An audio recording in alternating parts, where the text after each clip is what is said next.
Well, beauty in the large. There's this company called Google, right? They do some of the same stuff you guys do. They have a MapReduce engine. How do you program a bajillion nodes, where a bajillion is a deliberately mystified number? They won't tell us, even when we ask politely. Send chocolates, send flowers. They won't tell us how many servers they have.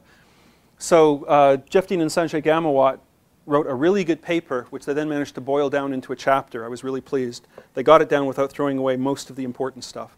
So the model here is that you take your computation and you map it across every piece of data, and then you reduce those results down to a single value. Almost everything that they want you to be able to do on the cluster can be fit into that model, and it's not always immediately obvious how to fit it into that model, but the model works. You can do a lot of surprising things with this. You have to write your own file system, not a surprise to those of you who are working on things like S3.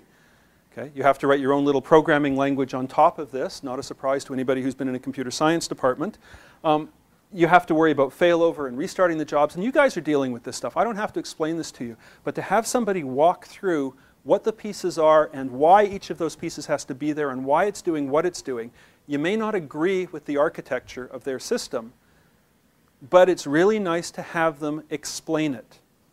And it will save a lot of people a lot of mistakes in future.